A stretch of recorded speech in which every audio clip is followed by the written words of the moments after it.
ஆதியே துணை.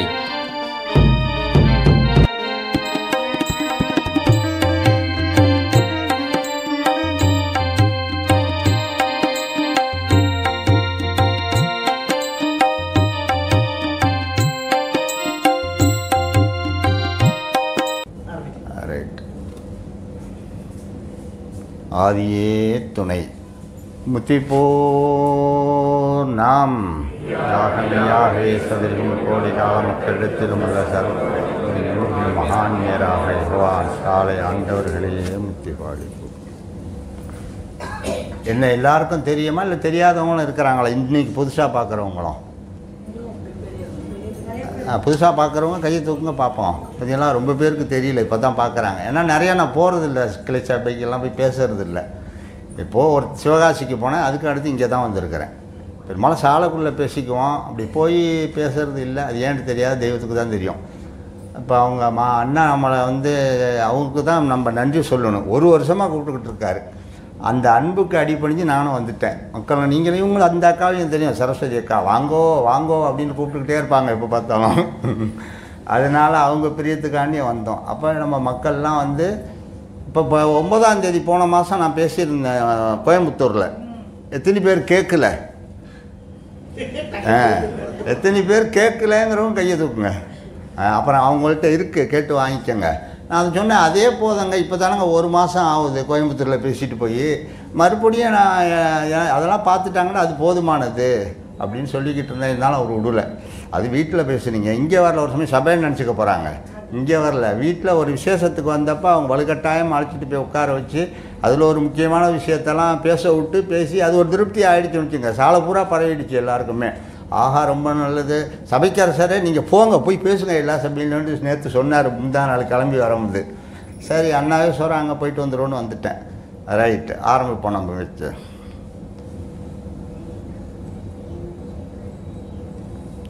யமபயத்தை கடத்தி அழிவில்லா முத்திச்செயலில் ஏற்றி வைக்கும் நமது குருபிரான், மூக்குக்கு வெளியே மூச்சு ஓடாத தவவல்லவர், ஊன் உறக்கமற்ற நமது சிவராஜர், பிரம்ம பிரகாச மெய்வெளிச்சாலை ஆண்டவர்களை போற்றி புகழ்ந்து பணிந்து சபையை தொடங்குவோம். ஜகத சர்க்குணாலங்கிருத சன்னத அகம்பூரம்பும் கண்டாண்ட சலாசன, யுகங்கள் 4 கை கொண்ட கோடூழியர், யுகங்கள் 4 கை கொண்ட கோடூழியர், மகதியாண்டவர் வந்தவதாரமே.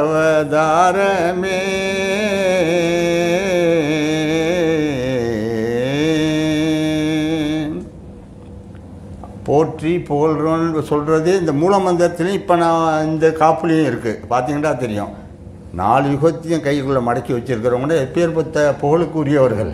இப்போ மூலமந்திரத்துலேயும் பார்க்குறோம், சதுர்யுகத்துலேயும் உள்ள அத்தனைக்கும் அதிபதி அவங்க தான். அப்போ அந்த 2 இந்த காப்பும் அந்த மூலமந்திரமே அவங்களுடைய புகழ்ச்சி பெருமை மகிமை எல்லாத்தையும் எடுத்து சொல்லிடுது. ஊர்ந்து கவனிச்சிங்கன்னா தெரியும். அதை பார்ப்போம் நம்ம.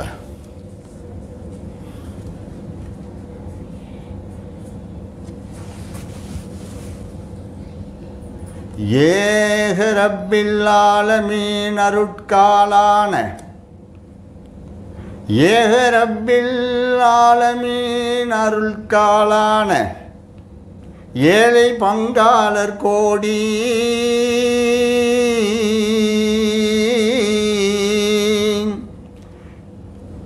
ஏக ரப்பில் ஆலமீன் அருட்காலான, ஏழை பங்காளர்கள் கோடி,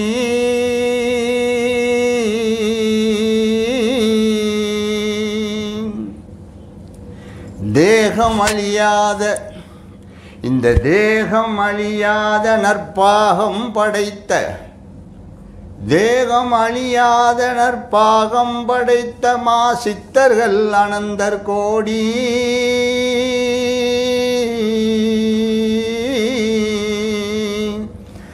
தேகம் அழியாத நற்பாகம் படைத்த மா சித்தர்கள் அனந்தர் கோடி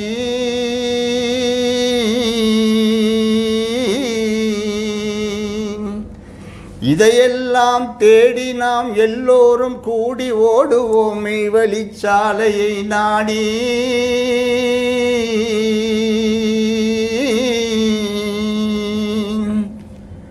தெய்வமே குருநாதா, நீங்கள் நிறையா அதெல்லாம் இல்லை, ரொம்ப நாளாக சபை நடத்திக்கிட்டு இருக்கிறாங்க, ரொம்ப பேர் பேசியிருப்பாங்க. சரி, அதில் உங்களில் சிலர் மக்கள் அண்ணா இதை பேசுனா நல்லா இருக்குமேன்னு நினைக்கலாம். இப்போ நான் என்ன பேசணும்னு நினைக்கிறீங்க? தெய்வத்தை பற்றி தான் எல்லாரும் பேசிக்கிட்டு இருக்கிறாங்க. நான் வந்து அதை சொல்லணுமோ? அது பெரிய கதையாக போயிடுமே. சொன்ன யுகத்தவ சாலை பார்த்துருக்கவங்களுக்கு தெரியும், நம்ம சேருவேல் நடத்துகிறார்ல, அதில் பார்த்துருந்தீங்கன்னா அதில் சொல்லியிருப்பேன் நான் வந்தது. இருந்தாலும் அந்த அக்கா கேட்டுட்டாங்க. சொல்லவா இல்லை அவங்கள்ட்ட கேட்டு தெரிஞ்சுக்கிறீங்களா? சொல்லவா? மறுபடியும் ரிப்பீட்டு. ரைட், நல்லது. நான் வந்து தஞ்சாவூர் மாவட்டம் ராஜகிரி அப்படிங்கிற ஒரு ஊரில் பிறந்ததான். நான் 9வது 10வது படிக்கும்போது இந்த கொஞ்சம் ஒரு சிந்தனை வந்தது. என்ன மார்க்கத்தில் சில முரண்பாடுலாம் தெரியுது, இவங்க சொல்கிறதுக்கும் அந்த கிரந்தங்களும் பார்க்குறதுக்கும்னு யோசிச்சுக்கிட்டே இருந்தேன் அப்போவே. அப்போ அதுக்கப்புறம் தக்கலை பீர் முகமது சாஹிப் ஒலியுல்லாவுடைய கிரந்தம் கிடச்சிச்சு, பிஸ்மில் குரம் மகரிபத்து மாலை. அதை பார்த்தோன்னே அதில் என் செய்யுளாக இருந்ததுனால அப்போ எனக்கு அவ்வளோ புரியல, ஓரளவு புரிஞ்சு 50%. அப்புறம் திருப்பி அந்த மாதிரி புரிஞ்ச வாத்தியார்களில் தமிழ் பெண்லாம் இருக்காங்கல்ல, ஆனால் அவங்களுக்கே தெரியாது, ஞானம் தெரிஞ்சால் தான் எனக்கு தெரியும். கேட்டேன், அவங்களுக்கு விளங்கலை. அப்போ நானே படித்து பார்த்து யோசித்து முக்கியமாக உள்ளவங்களை கேட்டு, சரி அப்போ அதில் வந்து சொல்லி வச்சுருப்பாங்க, நம்ம தெய்வம் சொன்ன மாதிரி தான் ஒரு மனிதனுக்கு அவசியம் குரு தேவை, குரு இல்லாமனு குப்பையே ஆவான் அப்படிலாம் எழுதியிருந்துச்சு. நான் படித்த கிரந்தத்தின்னு எழுதியிருப்பாங்க. அந்த இதில் அரபியில் படிக்கும்போது மன்லா செய்ககு சைத்தானு, எவனு ஒருவனுக்கு குரு இல்லையோ அவனுடைய குரு சைத்தானாக இருக்கும் அப்படின்னு சொல்லிவிட்டு, அதான் என்னடா இப்படிலாம் சொல்கிறாங்களே, நமக்கு குருவே இல்லையே, அப்போ ஒன்றுமே அதில் கொஞ்சம் ஈடுபடணுன்னு அப்படியே சிந்திச்சு எஸ்எஸ்எல்சி வந்து, அப்போலாம் எஸ்எஸ்எல்சி இப்போ இல்லைன்னு நினைக்கிறேன், இருக்கா? அப்போ பியூசியாக இருந்துச்சு. எஸ்எஸ்எல்சி முடிச்சுட்டு டைரெக்டாக பியூசி போடுறீங்க, +2 முடிச்சுட்டு. அப்போ நான் எஸ்எஸ்எல்சியை முடிச்சுட்டு பியூசி போவோம். அப்போ பியூசி போனேன் ஜமாலுந்து காலேஜுக்கு. அப்போது இந்த சிந்தனை மட்டும் ஓடிக்கிட்டே இருந்தது, படிப்பு ஒரு பக்கம் ஓடிச்சு. அப்போ சரி யாரையாவது கேட்கணுமேனு சொல்லிவிட்டு, அந்த காலேஜில் லைப்ரரி இருக்குது, அதில் பெரிய வயசானவர் இருக்கார். சரி இவர் தான் எல்லாம் தெரிஞ்சிருப்பார், ஏண்டல் லைப்ரரியில் எல்லா நூலையும் படிச்சிருப்பார். சரி இவர்கிட்ட போய் இந்த பிஸ்மில் குரம் மகரிபத்தெல்லாம் கேட்போன்ட்டு போய் கேட்டேன். அவர் சொன்னார், அப்போ தான் நான் ஃபஸ்ட் பியூசி தானே, ஃபஸ்ட் இயர் கூட இல்லை. அப்போ ஏங்க உங்களுக்கு இப்போ சின்ன வயசு, இதெல்லாம் சரி தான், இதெல்லாம் பெரிய விஷயம், அந்த உயர்வான விஷயம், எல்லோரும் அவ்வளோ ஈஸியாக அதில் போயிட முடியாது. நீங்கள் படிச்சுட்டு பாஸ் பண்ணிவிட்டு அப்புறம் போங்க மகரிபத்துக்கெலாம், இப்போ வேணால் சிறு வயசுலேண்டார். பாவா உங்களுக்கு என்ன வயசாகிடுச்சுன்னு, அவருக்கு 60க்கு மேலே ஆகிடுச்சு. அவர் அப்போ நீங்கள் என்ன தெரிஞ்சுக்கலையா அப்படின்னா, வித்யா இப்படிலாம் கேட்கக்கூடாது, பழக்கம் தானே. நம்ம லைப்ரரின்னா ஸ்டூடெண்ட்டு, அப்போ ஸ்டூடெண்ட்டு கொஞ்சம் இப்போ தான் ரொம்ப குசும்பாக இருக்காங்க ஸ்டூடெண்ட்டு. நாங்கள் காலத்தில் கொஞ்சம் இதாக இருப்போம், பண்பாக. அப்போ அன்பாக கேட்டோம், பாவா நீங்களே இன்னும் போகலீங்களா அப்படின்ட்டு, 60 வயசை தாண்டி கேட்டோன்னே, இதெல்லாம் எல்லாம் கேட்கக்கூடாது, நீங்கள் போய் படிங்க, அவர் நல்ல மனுஷன். ஆனால் படிச்சுட்டு பிற்பாடு அப்புறம் பார்த்துக்குவோம், அதுக்குள்ளே மௌத்து வந்துட்டால் என்ன பண்ணுறது அப்படின்னு. இதெல்லாம் வராது போங்க, அவர் மாணிக்க ஏதாவது சொல்லுவார்ல, அப்படி சொல்லிட்டாரு. அப்புறம் அது சொந்தமாக சிந்திச்சுக்கிட்டு பார்த்துக்கிட்டே இருக்கும்போது, அதுக்கு முந்தி நான் ஊரில் இருக்கும்போது, ஆமாம், நான் வந்து பிறக்கிறதுக்கு முந்தையே தாயார் எங்கள் ஊரில் வந்து கேத்தல் பாவான்னு ஒரு சாது இருந்தாங்க. இப்போ இல்லை, சிலோனில் போய் அடக்கமாயிட்டாங்க. சிலோனில் அவங்க இதெல்லாம் வர்றாருலாம் நீங்கள் அடிச்சிங்கன்னா கேத்தல் பாவாண்டு, நம்ம தமிழ்நாட்டையே ராமநாத் டிஸ்ட்ரிக்டில் ஒரு தரகா இருக்குது, அவங்கள புகழ் பாடுவாங்க வருஷம் கொடியெல்லாம் ஏற்றி. அந்த கேத்தல் பாவா வந்து நம்ம ஊரில் அப்படியே கையில் ஒரு கெத்தல் வச்சுருப்பாங்க, கை கால் சுற்றி பண்ண, எப்போவுமே அடுத்தவங்கள போய் தண்ணி கேட்காம அந்த கேத்தலை பயன்படுத்தி அப்பப்போ சுற்றிட்டு போய் ப்ரேயர் பண்ணுறதுக்காண்டி. இப்போ நம்ம வீட்டுக்கு வந்தால் மட்டும் திண்ணையில் உட்காந்துருவாங்க. அது எங்கள் அம்மா அப்பாவே சொல்லுவாங்க, அது அவங்க சொல்லித்தானே எனக்கு தெரியும், அப்போ தான் நான் பிறக்கவே இல்லையே. அப்போ கேத்தல் பாவா ஊரில் அப்பப்போ வந்துட்டு ஒரு முக்கியமான இடத்துக்கெல்லாம் போயிட்டு யாரை விரும்புகிறாங்களோ அவங்க விட்டு திண்ணையை அப்போ தான் எல்லாம் திண்ணை கட்டியிருக்கோமே. இப்போ தான் கிரியில் போட்டு யாரும் உள்ளே வரக்கூடாதுன்ட்டாங்களே. அப்போ வழிபோக்கர்களாக திண்ணையே கட்டி வச்சுருந்த காலம். யாராவது இலைப்பாரிட்டு போவோம், தண்ணி குடிப்போம். இப்போ தான் ரொம்ப முத்த எல்லாம் தலைகீழ மாறி போச்சு. அப்போ அந்த பாவா உட்காந்துருக்கோம். அப்போ எங்கள் தாப்பனாரை கூப்பிட்டு அவங்க சொல்லியிருக்கிறாங்க. என்னுடைய தாப்பனார் பேர் அப்துல்லா. எல்லோரும் மரியாதை கொடுப்பாங்க. ஒரு கேத்தல் பாவாண்டா ஒரு பணிவோடு அன்போடு ஊருக்கே தெரியும். நான் ஒன்று சொல்கிறேன், கேட்குறீங்களா? சரி, நீங்கள் என்ன பாவா சொல்லும்போது அப்புறம் என்ன இருக்குது? என்ன சொன்ன, உங்களுக்கு பிறக்கிற குழந்தைக்கு நான் சொல்கிற பேரை வைங்க அப்படின்னு இருக்காரு. சரி, என்ன பேர் பாவா வைக்கணும்? பஷீர் முகம்மதுன்னு வைங்கன்னு இருக்காங்க. அகமதுன்னு சில பேர் வைப்பாங்க. பஷீர் அகமது, ராஜா முகமது அப்படிலாம் வரும்ல. பஷீர் முகம்மதுன்னு வைங்க அப்படின்னு சொல்லியிருக்காங்க. அப்போ ஒன்றும் நான் பிறக்கலை. அப்போ அவருக்கு தெரியுது ஆம்பளை பிள்ளை தான் இருக்குன்னு. நம்ம ஆண்டவங்களுக்கே தெரியும்ல, சொல்லுவாங்க பாருங்கள், பேரெலாம் வைப்பாங்க. வயிற்றில் இருக்கவே நம்ம குருபிரானே சாதுகளுக்கு தெரிஞ்சிருக்கோம் பல விஷயம். அப்போ அந்த மாதிரி சொன்னோம்னா அதே மாதிரி தான் பேர் வச்சு பஷீர் முகமதுன்னு பேரை வச்சு வந்துட்டோம். யார் வச்சது? எனக்கு பேர் கேத்தல் பாவா. வீட்டில் 4 தம்பிங்க, அண்ணன் தம்பிங்க இருக்கிறாங்க, அக்கா இருக்குது. அவங்களுக்கெல்லாம் முறைப்படி அந்த மத முறைப்படி மார்க்க முறைப்படி பேர் வச்சுருப்பாங்க. அதுக்குன்னு உள்ள அந்த ஆச்சாரியாரை கூப்பிட்டு பாங்கு சொல்லி, நம்ம தான் பாங்கு சொல்லிடும் தெரியுமே, பேர் வைக்கணும்னு நம்ம பார்க்குறோம்ல, இந்த பொங்கல் திருவிழாவில் பார்ப்போம்ல. அப்போ பாங்க சொல்லி மற்றவங்களுக்கெல்லாம் அப்படி தான் பேர் வச்சாங்க. எனக்கும் அப்படி சொன்னாங்க. இருந்தாலும் கேத்தல் பாவா முன்னாடியே பேரை வச்சுட்டு போயிட்டார். அப்போ ஏதாவது எங்கள் அக்காவோட பேசினா கூட, நீ எங்கள் வீட்டு பிள்ளை இல்லை, நீ கேத்தல் பாவா தான் பேர் வச்சார், அங்கே போய்க்கணும், சும்மா விளையாட்டுக்கு ஏதாவது பேச்சு கூட்டுக்குள்ள. சரி இருக்கட்டும், பாவா தானே வச்சார், அது வரைக்கும் உன்னை விட நான் தானே நல்லா ஆளு அப்படின்னு சொல்லிக்கிட்டு இருப்போம். அந்த மாதிரி அப்படி இருந்துட்டு அப்போ ஊர்லலாம் ஏதாவது ஒரு அநியாயம் நடந்தால் பட்டுன்னு தட்டி கேட்டுடுறது சிறு வயசுலேயே. அந்த போன ஜூமில் கூட இதில் சொல்லியிருப்பேன், அந்த கோயம்புத்தூரில் பேசினத்தில். அதுக்கு தான் அதே பேச வர மாதிரி இருக்குமோன்ட்டு. அப்போ படிக்கும்போது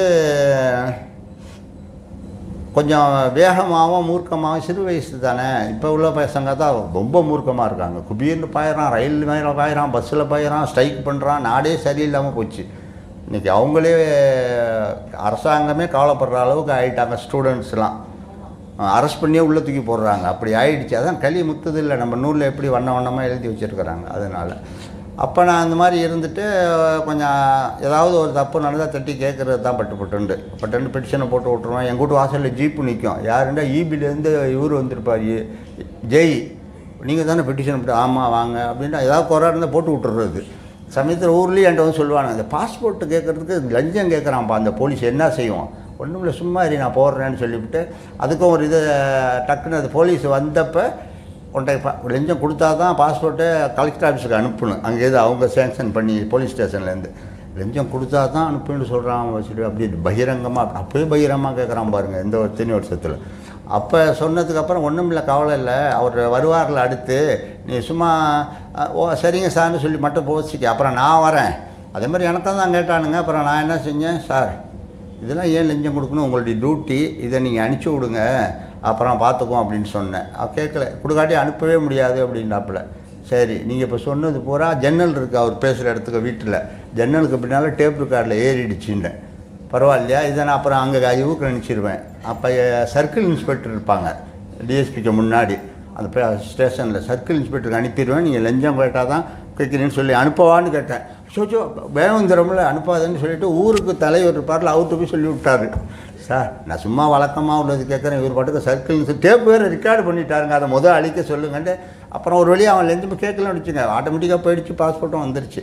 அது பாஸ்போர்ட் வந்ததோடு தான் வெளிநாட்டுக்கு போனேன். ஆண்டவங்க தவத்துக்கு போனதுக்கு அப்புறம் இல்லாட்டி கூட போயிருக்க மாட்டேன். அது கரெக்டாக முன்கூட்டியே ரெடியாக வந்துருச்சு.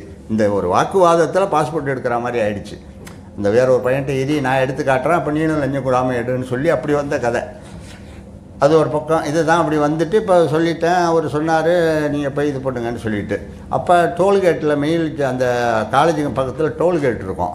அங்கே அப்பப்போ வருவோம், ஹாஸ்டலில் தானே தங்கியிருந்தோம், பசங்கள்லாம் சேர்ந்துட்டு வரும்போது அப்போ சவப்பு தலைப்பாவை பார்த்தேன் ஒரு டீப்பு. இவங்க யார் என்ன அப்படின்னு பேச, என்னோடய கிளாஸ்மேட் ஒரு பையன், மதுக்கூர் பையனும் வந்தார். கிளாஸ்மேட் இல்லை, ரூம்மேட்டு. அப்போ பார்த்துட்டு இவங்கெல்லாம் யார் இப்படி இருக்காங்களே, அடிக்கடி நிறையா இல்லை. இப்போ காசாய தலைப்பா அடிக்கடி டோல்கேட்டில் பார்க்கலாம், திருச்சியில் பார்க்கலாம், மெயின் கார்டு கேட்டு அங்கெல்லாம் வளர்த்துவாங்க. அப்போ யாருன்னு கேட்கும் போது இந்த மாதிரி இவங்கெல்லாம் மெய்வெளிச்சாலை நீங்கள் இருக்குன்னு அந்த பையன் சொன்னார். சரி ஒரு நாளைக்கு போய் பார்த்துருவோம் வாங்கப்பா அப்படின்ட்டு, நமக்கு ப்ராக்டிக்கல்லாம் இருக்க காலேஜ் அதெல்லாம் லீவு போடு, அதை விட அது பெருசு இல்லை அப்படின்னு சொல்லிட்டு போயிட்டோன்னு வச்சுருக்கேன். அப்போ 2-3 தடவை ஒரு முதல் தடவை வரும்போதே ஒரு கையில் பிஸ்மில் குரோம், ஒரு கையில் மகரிபத்து மாலை தான் வச்சுக்கிட்டு தான் சாலைக்குள்ளேயே வந்தேன். ஏன்னா நம்பிக்கை வந்து யாரை ஏமாற்றி விடுவாங்களோ போலீஸ் ஏமாரி ஒரு இது இருக்கோம்ல, பார்த்தா தானே தெரியும். அப்போ இதுலேருந்து கேள்வி கேட்கணும். ஆண்டவங்களே நம்ம குருபரானே சொல்கிறாங்கல்ல இந்த இதில் இந்த இன்னைக்கு ஓடிச்சு பாருங்கள், எடுத்து விடு மூட்டையை கட்டிட்டு ஓடிடுவான் அப்படின்ட்டு. அது அப்போ எனக்கு தெரியாது, எனக்கு இயற்கையாக ஞாபகம் வந்துச்சு. இப்போவும் இதில் கேள்வி, ஏன்னா அவர் சொல்லியிருப்பார் நிறையா விஷயம் பிஸ்மில் குரத்தில். ஆதம் பாதத்தை தன்னில் அறிந்து தோழ வேணும்னு சொல்கிறாங்கல்ல, அதெல்லாம் தொழுகையது ஆற்றில் கரைத்த புலி, அதே மீனிங்கில் அந்த தக்கலை பாடல்லையும் இருக்கும். அப்போ இப்படிலாம் சொல்கிறாங்களே அப்படின்னு சொல்லிவிட்டு அவங்கள்ட்ட கேட்போம், வாங்க போவோம்னு சொல்லிவிட்டு வந்துவிட்டோம். சாலைக்குள்ளே வரும்போதே அங்கே முன்னாடி ஒரு அனந்தர் பார்த்தார். சரி நாங்கள் கையிலலாம் புக்கு, இதை பிஸ்மிலுக்கு வரும், இது மகரிபத்து மாலைன்னு. சுச்சு ஆண்டவங்களே இப்படி தானே பிஸ்மிலுக்கு ஒருத்தி மகரிபத்து வச்சுருந்தாங்க. சரி நான் அழைச்சிட்டு போகிறேன் வாங்கன்னு உள்ள ஒரு ஆள் அழைச்சிட்டு போனார் நம்ம இது ஆலயத்து பக்கம். அப்போ தெய்வம் இல்லை, தவத்தில் இருக்காங்க உள்ளுக்குள்ளே. ஆஹா இன்றைக்கி பார்க்க முடியாது, நீங்கள் இன்னொரு நாளைக்கு வாங்கன்ட்டாங்க. சரி இன்னொரு நாளாக விடலை, வந்துடுறது பக்கம் தானே திருச்சிக்க. இதுக்கு அப்போலாம் பஸ்ஸு ரொம்ப கிடையாது, ரொம்ப நின்று காற்று வரணும், இல்லாட்டி அண்ணாவாசலில் இறங்கி நடந்து வரணும், அப்படி இருந்துச்சு. அதனை பற்றி பொருட்படுத்தாமல் நமக்கு ஞான மகரிபத்தை உணரணும் அதுங்கிற சிந்தனை தான் ஓடிக்கிட்டு இருந்ததுனால அவரோட வந்துட்டோம். அப்புறம் இன்னொரு ட்ரிப்பும் வந்தோம் அவர் அழைச்சிக்கிட்டு. ஃபஸ்ட்டு ட்ரிப் வரும்போது இந்த கோயில் காட்டு உள்ளே பூந்துட்டோம். அப்போலாம் பெரிய காடு, ஒத்தடிப்பாத மாதிரி தான் இருக்கும். கூட வந்தப்போ என் பயந்துட்டான், ஐயோ ஒன்றுமே நான் வரமாட்டேன் என்ன கூப்பிடாத. பார்த்தாவே பயங்கர அங்கே இந்த சிலை குதிரை இதெல்லாம் இருக்கோம்ல, நாங்கள் வழி இந்த ரூட்டில் வராமல் உள்ளே போந்தோன்னே அந்த காட்டுக்குள்ளே கொண்டு விட்டுருச்சு. அப்போ பயப்படாதையா, நம்ம இறைவன் குரான் என்ன சொல்லுது, அந்த பையன் முஸ்லீம் தான் என்ன சொல்லுது, நீ வந்து என்னென்ன இறைவனை சம்மந்தப்பட்ட விஷயத்தில் நீ நோக்கி ஒரு ஜான் போனால் அவன் இறைவன் நம்மளை நோக்கி ஒரு பாகம் வரையண்டு இருக்குல்ல, அது பயப்படாமல் வா அப்படின்னு சொல்லி நான் அழைச்சிக்கிட்டு போகிறேன். அது சில பேர் கொஞ்சம் பயந்த சுபாவம் இருப்பாங்கள்ல, காடு குதிரை ரெண்டாவது அந்த பள்ளிப்பீடு மாதிரி என்னென்னமோ பார்த்தவொன்னே பயந்துட்டான். அப்புறம் தனியாக கொண்டு நம்மளை அந்த குறுக்க போந்தாலும் சாலைக்குள்ளே கொண்டு விட்டுருச்சு. அப்போ அங்கே போனப்போ அப்போ தெய்வம் இருக்கிறாங்க. அப்போ அழைச்சிட்டு போனப்போ இருந்தாங்க. அப்போ நான் போய் தெய்வத்தை நின்றேன். அப்படி பாவான்னு தான் சொல்லுவோம். அப்போலாம் குரு தெய்வம்லாம் பழக்கத்தில் இயற்கை சிறு பிள்ளையில் வந்து அப்போ அவங்களுக்கு நம்ம பெரிய காரியதரிசிலாம் சொல்கிறாங்க, அவர் தெய்வம் ஒன்றுமே சொல்ல பார்த்துக்கிட்டே இருக்கிறாங்க. அவர் காலேஜில் படிக்கிறாரு, இன்னும் கல்யாணமே ஆகல. இவங்களே போனதுலேயே சொல்லிட்டாங்க தெய்வத்தை பார்க்க வந்து, நீ காலேஜெல்லாம் முடிச்சுட்டு கல்யாணத்தை பண்ணிக்கிட்டு வாங்க, இந்த சபையினுடைய சட்டம் கல்யாணம் பண்ணாமல் சேர்க்க மாட்டாங்க அப்படின்னு சொல்லிட்டாங்க. சரி கல்யாணம் இன்னும் படிப்பே முடிக்கல, அப்புறம் எப்போ படித்து எந்த காலத்தில் போகிறது, அதுக்குள்ளே மௌத்து வந்து அப்படி நினைப்போம்ல என்ன பண்ணுறது அப்படின்ட்டு. சரின்னு விடக்கூடாதுன்னு சொல்லிட்டு மறுபடியும் தெய்வத்துக்கு தெரியும்ல நம்ம எப்படி என்ன எதுட்டு முக்காலம் உணர்ந்தவர்கள் தானே. அப்போ அந்த மூத்த காரியதரிசிலாம் இருந்தார். அப்போ அவர் என்ன செய்கிறார், நட்சத்திரானந்தர் அண்ணா இவங்க எல்லாம் தெய்வமே அவர் காலேஜில் படிக்கிறாரு, கல்யாணமே ஆகல, நான் அதெல்லாம் படித்து பாஸ் பண்ணிட்டு வரட்டும் அப்படின்னு நான் சொல்லியிருக்கோம் அப்படின்னாங்க.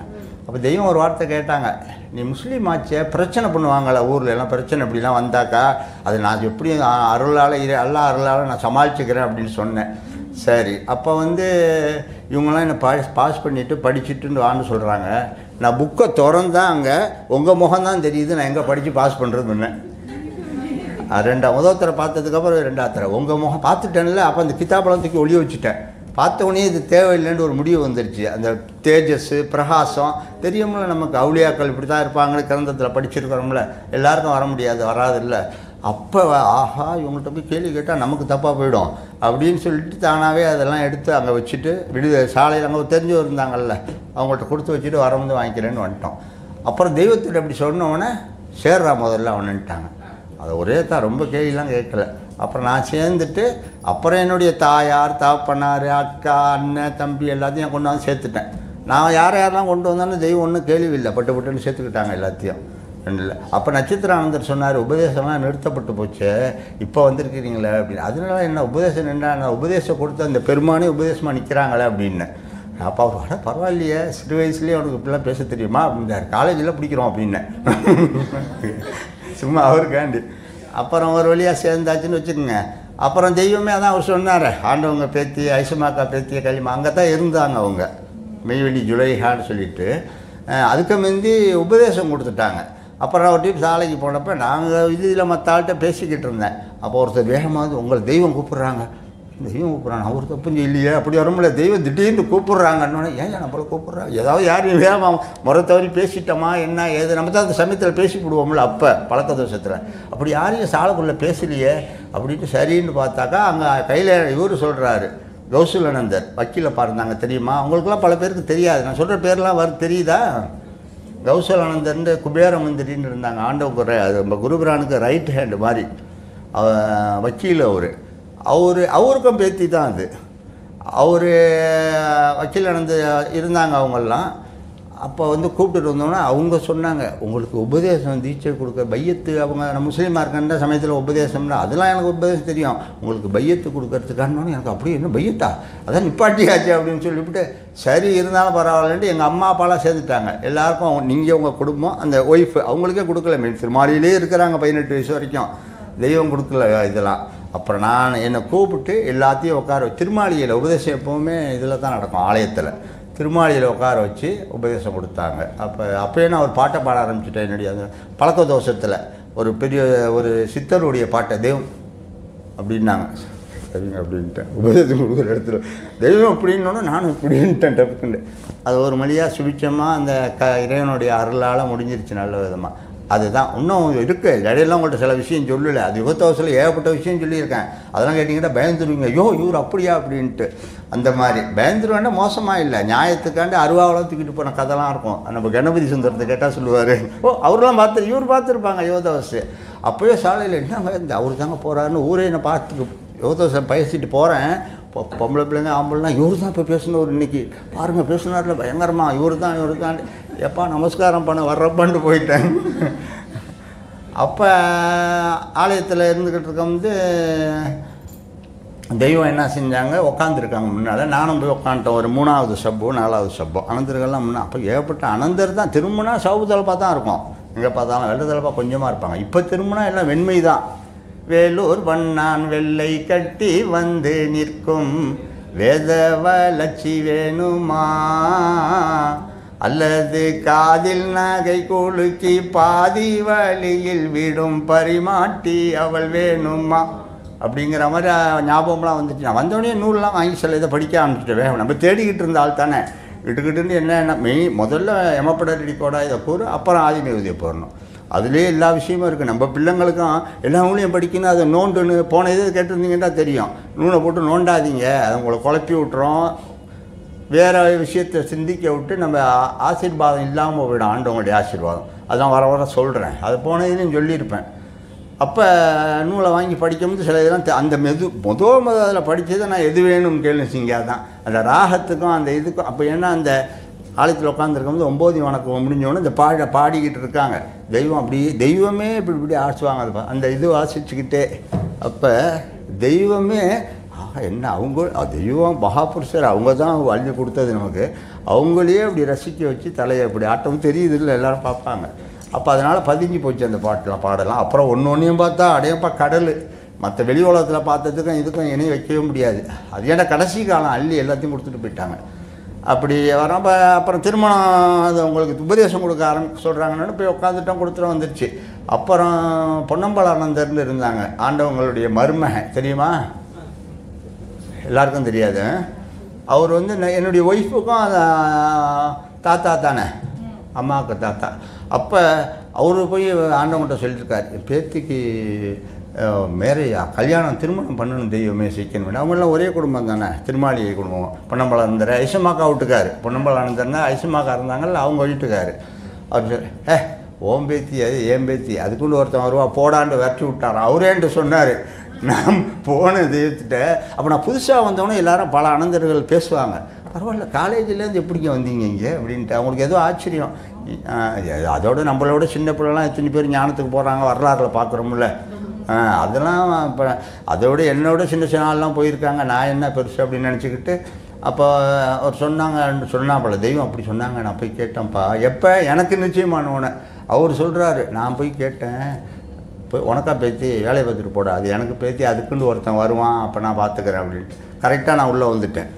அப்புறம் என்னுடைய தாப்பனார் நம்மளாம் டிகிரி அப்போ கிட்டத்தட்ட முடிக்கிற கட்டமாக முடிச்சிட்டேன். அப்போ மேரேஜ் 1975 தானே நடக்குது. 76 பிப்ரவரி மாதம். பாருங்கள், தெய்வம் தவத்துக்கு போகிறதுக்கு 10 நாள் தான் இருக்குது. அப்புறம் பொங்கலில் உபதேசம் அதுக்கு முந்தைய முடிஞ்சிருச்சு, நிச்சயம்லாம் பண்ணிட்டாங்க. எங்கே அது தெய்வமே இப்படிங்கும்போது அப்போ உங்கள் முன்னால் இப்படி பண்ண முடியும். ஆனால் தெய்வத்துக்கு எதுக்கு ஒரு பாட்டு பாடினேன் அதை சொல்கிறேன். உபதேசம் கொடுக்கறதுக்கு முந்தியே சபையில் உட்காந்துருக்கும்போது எல்லாம் உட்காந்துருந்தாங்க. நான் ஏற்கனவே குணமணி மஸ்தான் பாட்டெலாம் கொஞ்சம் கொஞ்சம் மனப்பாடம் பண்ணியிருப்பேன் அப்போவே, இங்கே வர்றதுக்கு முந்தியே. ஏன்னா அது எனக்கு அப்படியே ஒரு சுவையாக தெரிஞ்சிச்சு. நம்ம பாடத்தில் படிக்கிறோம்ல, தமிழில் எத்தனையோ செய்யுள் இருக்குது, நம்ம முக்கியமாவது படிச்சிருவோம், வாத்தியாரை கேட்டுக்குவோம். அதனால் இதில் கொஞ்சம் தெய்வமே நமக்கு கொஞ்சம் அந்த இது அருளை கொடுத்துருக்காங்க ஈஸியாக புரிஞ்சுக்கிறதுக்கு. புலங்காத பேச்சுலகில் உங்கென்றே புகழுகிறேன் கேட்க மதி அதிகம் வேணும். அந்த மாதிரி சில விஷயத்தை தெரிஞ்சுக்க மதியம் வேணும், கூர்மையாக, எல்லாம் புரியாது டக்குண்டு. அப்போ நம்ம பெருமானே நமக்கு கொடுத்துருக்காங்க வந்தோடனே. சரி கொஞ்சம் மதி கூடுட்டோன்னு அடிச்சுட்டாங்க அவ்வளோ இருக்குது நினைவில். அப்போ நான் அந்த உட்காந்துருக்கும்போது அந்த எல்லாம் உட்காந்துருந்தாங்க. பெரியவங்க தெய்வம் உட்காந்து ஆதியை பற்றி பேசிக்கிட்டு இருக்காங்க. ஆதியினுடைய மகத்துவம், உன்னதம், ஆதின்னா என்ன அப்படி இப்படின்னோடனே எனக்கு அந்த ஆதிங்கிற பேரில் ஒரு பாடல் தெரியும், அதில் இருந்துச்சு. என்ன அறியாமல் அந்த முட்டிகால் போட்டு டபார்னு அனந்தர் பூரா உட்காந்துருக்குறாங்க. என்ன அறியாமல் யாரும் தூக்கி விட்டா மாதிரி தெரிஞ்சிச்சு. டபக்குன்னு எந்திரிச்சு முட்டிகால் போட்டு, ஆதி நீ மகசோக்கு ரகுமானும் நீ எனக்கான மகபூபு நீயே, அக்காணியத்திலே சொக்கும் இரு சாது தந்தருள் செய்ய வந்த நீயே, வேத நீ வேத வேதாந்தம் நீ எனையானும் வித்தகன் தானும் நீயே, மெஞ்ஞான வீடு நீ வீட்டின் விளக்கு நீ விரிகதிர் சுடரும் நீயே, நாதனி நவநாத சித்தனி முத்தனி நாதாந்த மூர்த்தி நீயே, நற்குணம் குடிகொண்ட பாத்து சாவான சாலை ஆண்டவர்களே. அந்த பாட்டு சாலை ஆண்டவர்கள் வராது, என்ன அறியாமல் டக்குண்டு அதை எடுத்துட்டேன். அந்த லாஸ்ட் வரியை தூக்கிட்டு தானாக நம்ம ஆண்டவங்க முன்னால் பாடிக்கிட்டு இருக்கோம். நற்குணம் குடிகொண்ட பாத்துஷாண்டா அரசர், பேராது அரசருக்கெல்லாம் அரசர். நற்குணம் குடிகொண்ட பாத்துஷாவான குருநாதர் சாலை ஆண்டவர்களே. அப்படியே சபையே அஸ்தமாகி போச்சு. ஒருத்தர் அவங்க பேசிக்கிட்டு இருந்ததில்ல. ஆனந்தர் கூட நினச்சினா இவர் வேறு குறுக்க எழுந்திரிச்சு தெய்வம் பேசுறது நிப்பாட்டி விட்டாருண்டு. நான் வேறு எனக்கு முடித்தவொடனே எனக்கு ஒரு பயம், என்னடா நம்ம பாட்டு தான் யாரும் சொல்லாமல் இவ்வளோ பெரிய சபையில் டக்குன்னு பாடிவிட்டோமே, என்ன கேட்க போகிறாங்களோன்னு நினச்சேன். தெய்வம் மெதுவாக அப்படி அவங்க ஆனந்தர் புரிஞ்சுக்கிட்டாங்க தெய்வம் திருமாலைக்கு போகிறாங்கன்ட்டு. பாதரட்சி அவர் தள்ளும்போதே புரிஞ்சுக்கிட்டேன். அப்புறம் தெய்வம் அதில் சாபம் ஒன்றுமே சொல்ல திருமாலைக்கு போயிட்டாங்க. நல்ல வேலை தப்பிச்சோன்னு நினச்சிக்கிட்டேன். அப்புறம் திருமாலையில் போய் சொல்லியிருக்காங்க பெரியம்மாட்ட, சின்ன ஒரு சாலை யுகவான் வர்க்கவான் எல்லாம் இருக்கிறப்ப, அதுவும் ஒரு சின்ன பையன் நேற்று வந்தால் என்ன மாதிரி பாடுறாப்பா அப்படின்னு சொல்லி சொன்னாங்கன்ட்டு நம்ம பனிமதி நாச்சியார் பெரியம்மா என்கிட்ட சொல்கிறாங்க. நாங்கள் போய் அங்கே திருமாலைக்கு அடிக்கடி போயிட்டு இருக்கணும்ல, நம்ம மேலே ரொம்ப பிரியமாக இருப்பாங்க. அப்படிலாம் வந்து தான் அவங்க அங்கே இருந்த ஒரு பொண்ணையே கல்யாணம் பண்ணிக்க வேண்டிய சூழ்நிலையை தெய்வம் உருவாக்கி விட்டாங்க. அதனால் முடிஞ்சிருச்சு, அது ஓடிக்கிட்டு இருக்குன்னு வச்சுக்குவோம். அப்படி இருக்கும், அது பாட்டு அந்த மாதிரி அப்படி வந்து சேர்ந்து ஆயிடுச்சு. இப்போ வந்து நம்ம என்ன சொல்லணுன்னா, நிறையா கேட்டிருப்பீங்க நம்ம ஆனந்தர்கள்லாம், எனக்கு எல்லாருமே என்னோட மூத்த ஆனந்தர்கள் தானே இருக்கிறவங்க பூரா. அவங்க எவ்வளோ விஷயம் பேசியிருப்பாங்க, நல்ல பெரிய பெரிய விஷயம்லாம் எப்படி இருக்கணும் என்னான்ட்டு. ஆனால் இந்த காலத்தில் அப்படி பேசுகிறதில்ல. நான் இப்போ போன இதில் கேட்டது சிவாசியில் பேசலாம் கேட்டிருந்தா தெரியும். இப்போ நம்ம மக்கள்லாம் தடுமாறுது. குரு இல்லையே, தேவையில்லாமல் நூலை போட்டு குழப்பி யாராவது ஒரு ஆள் அவங்கள குழப்பி இந்த மாதிரி தடுமாற்றத்தில் நாங்களும் தெரிஞ்சுக்க வேணாமா அப்படின்லாம் கேட்டுக்கிட்டு இருப்பாங்க. இருப்பா அதனால் அது சம்மந்தமாக தான் பேச வேண்டியதாக இருக்குது. தெய்வம் என்ன சொல்லிட்டு போனாங்க போகும்போது என்கிட்ட தானே சொல்கிறாங்க, அந்த சட்டையை மாற்றிக்கிட்டு வரேன், அது வரைக்கும் நீங்கள் பொறுமையாக இருங்கன்னு தான் சொல்லிட்டு போகிறாங்க. நான் இதோட வான்கண்டி விராதத்துக்கு போயிடுவேன், இனி வரமாட்டேன்னு சொல்லலையே, இருங்கன்னு அந்த உத்தரவுக்கு நம்ம பணியணும்ல. அப்போ அதில் எழுதியிருக்கு பகிரங்கமாகவே, நீங்கள் வந்து அனந்தர்களை பின்தொடர்ந்து குழல் வணக்கம் வழிபாடில் ஈடுபட்டுக்கிட்டு அவங்களோட சேர்ந்து நீங்களும் அந்த உண்மையான பக்தியோட விசுவாசத்தோடு இருந்தால் நீங்களும் அனந்தர்கள் போல் நீடூடி வாழுகன்னு முத்திரை போட்டு போயிடுறாங்களே. எல்லாருக்கும் தெரியும்ல, அது தெரியுமா? தெரியாதவங்களும் இருக்கீங்களா? தெரியும். அப்போ அந்த ஒரு வார்த்தையே போதுமே, உங்களை தாங்க சொல்கிறாங்க, நீ கவலைப்பட வேணாம், என்னடா தாவன்கனி விராட்டவத்தில் போயிருக்காங்களே, நம்ம எப்போ வருவாங்க, அது இதில் அவசரப்படுற விஷயம் கிடையாது, ஞான விஷயம், பொறுமையாக தான் இருக்குது. நம்ம கேள்விப்பட்டிருப்போம் எத்தனையோ மாணாக்கர்கள் குருபிராணியோடய கூடவே போய் 10 வருஷம் கழிச்சுலாம் இது கொடுத்துருப்பாங்க உபதேசம். அப்போ நமக்கு அது ஒரு பெரும் பாக்கியம் வேணும்னா பொறுமையாக தான் கையாளணும். ஓ அவர் தெரிஞ்சுக்கிட்டாரு, இவர் தெரிஞ்சுக்கிட்டாரேன்னு அந்த எண்ணம் போச்சுட்டா நமக்கும் வந்து ஓ அங்கே ஒருத்தர் இது மாதிரி தீச்செல்லாம் சொல்கிறாரு அப்படின்னு சைத்தான் என்ன செய்யும், வழியை நம்மளை மாற்றி விட்றோம் நினைவை. மனசு தானே அதில் கூட சொல்லியிருப்போம்ல, மனம் ஒரு குரங்குண்டு. அப்போ அந்த என்ன செய்யும், நம்ம அப்படியே மாற்றோம். அது மாதிரி மாற்றாமல் இருக்கிறதுக்கு தான் நம்ம நூலில் இந்த மாறாக ஓடுகின்ற மனத்தை மைந்தா மரண பய சவுக்கு கொண்டு மாறி மாறி, அப்புறம் என்ன இறுக்கி கட்டணும். இப்போ யாருக்கு சொல்லுவாங்க என்ன பேர் மனசை நடக்க முடியல நானும் தான் பார்க்குறேன் அப்படின்னா, நீ இறுக்கி கட்டியிருக்க மாட்டப்பா. ஒரு பெருமான் வந்து நீ இறுக்கி கட்டிப்பார் நிலைத்தே நிற்கும்ட்டாங்களே, அவங்க நிலைத்தே நிற்கும்னு சொல்லும்போது நீ வந்து நிற்க மாட்டேங்குதுன்னா குறை நம்ம மேலே தானே இருக்குது. நீ இறுக்கி கட்டலை. இந்த இதில் மாய உலகம் தானே இது, அந்த மாயையில் சிக்கி கொண்டு அந்த மாதிரி நம்ம போய்கிட்டு இருக்கிறோம். அப்போ நம்மளுடைய பாதிக்கு இந்த மெய்வெளியில் இருக்கிறவங்களுக்கு என்ன வேலைன்றதா, மெய்வெளிக்கு இப்போ காலம் ரொம்ப மோசமாக இருக்குது. நம்ம பார்க்குறோம் வேர்ல்டு வார் வந்துருச்சுன்னு சொன்னால் எல்லாம் திடுதிப்புண்டு சின்ன பின்னமாகிடும். பார்த்துருப்பீங்க உள்ளவங்களாம், நோஸ்ட்ராடம்ஸ் சொன்ன கதை இப்போ நடந்துக்கிட்டு இருக்குது பிரத்யட்சமாக. அப்போ அழிவு நெருங்கிடுச்சு அப்படின்னு தான் தெய்வம் நம்மளுக்கு வண்ண வண்ணமாக சொல்லி உள்ளே வந்துருங்க கடைசி நேரத்தில் ஒடியாடுறதுக்கு இது என்ன கல்லர் குகையா அப்படின்லாம் கேட்டு வச்சுருக்காங்கல்ல. அப்போ நம்ம இந்த மனசை கொஞ்சம் கட்டுப்படுத்திக்கிட்டு, சரி குடும்பம் இருக்கட்டும், மனைவி மக்கள் இருக்கட்டும், அவங்களையும் சேர்த்து இழுத்துட்டு வர வேண்டியது தான். விசுவாசத்தை ஊட்டி, விசுவாசம் இல்லாமல் சும்மா தப்பிச்சுக்கிறதுக்காண்டிலாம் அங்கே வர முடியாது. அந்த நூலில் என்ன சொல்கிறாங்க, என்னை நம்பின பேருக்கெல்லாம் இருத்தினோம் மீட்பின் திட்டம், என்னை நம்பினதாய் கூறி என்ன சொல்கிறாங்க, தீட்டிய மன்னருக்கெல்லாம் படும் எதிர் சாவே திட்டம். யார் சொல்கிறா, நம்ம பெருமான் தான் சொல்கிறாங்க. என்னை நம்பிட்டா உனக்கு முத்தி, நம்புனதாக சொல்லிவிட்டு. இது யாருக்கு சொல்கிறாங்க, நம்ம மெய்வெளியில் உள்ள மக்களுக்கு தான். கீரனூரில், திருச்சியில், கூத்தின்படியில் உள்ள மக்களுக்காக சொல்கிறாங்க. நம்ம தெய்வம் வந்து வந்தாங்கல்ல உள்ளுக்குள்ளே. அப்போ அந்த மாதிரி நம்பினேன்னு சொல்லிட்டு தான் இஷ்டத்துக்கு சிந்தனையை வேறு இடத்துல செலுத்துவாங்கன்னு தெரியுமா குருபுரானுக்கு, நம்ம கூட தெரியாது, அவங்களுக்கு தெரியுமில்ல. அதுக்கு தான் அந்த பாட்டு தான், இந்த பாட்டை எங்கே போனாலும் பேசிடுறது. அப்போ அந்த மாதிரி அவங்க சொல்லி வச்சுருப்பாங்க. ஏண்டா நம்ம நூலில் தான் வரோம், பரமடைய வேணும் என்று வருவான் மேனான், பற்றிடுவான் சத்தியமா உறுதி பேசி, வர வரவே அதை மறந்து உலகு காண, வரும்படி ஒன்றிலையெனவே சலிப்பங்கேறி, இந்த குறை உலக பலனடைய வந்தோன் போலே, கூறுகெட்டு குளமிழந்த கூத்தை காணே. நல்லா புரியுதில்லை, இது தெளிவாக அழகாக புரியுற மாதிரி தான் இருக்குது.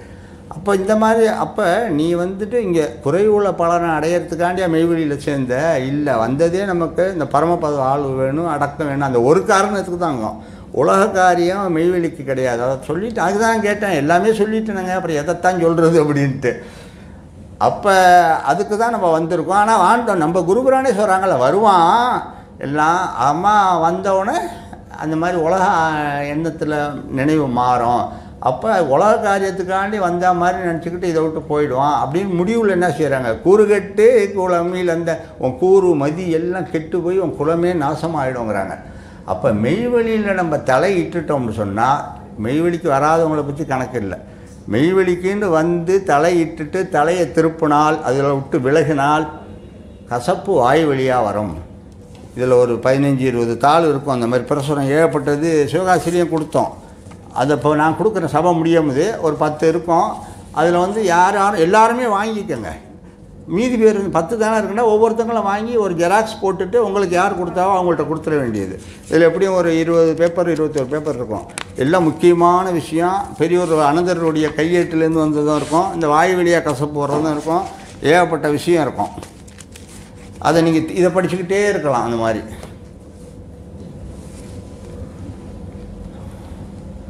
அப்போ நம்ம என்ன செய்யணும், நம்ம வேலை இப்போ உள்ள காலகட்டத்துக்கு தான் இது பேச்சு. ரொம்ப முந்தி நான் ஒரு 10 வருஷத்துக்கு முந்தி பேசியிருந்தேன்னா இதை ரொம்ப அழுத்தி சொல்ல மாட்டோம்.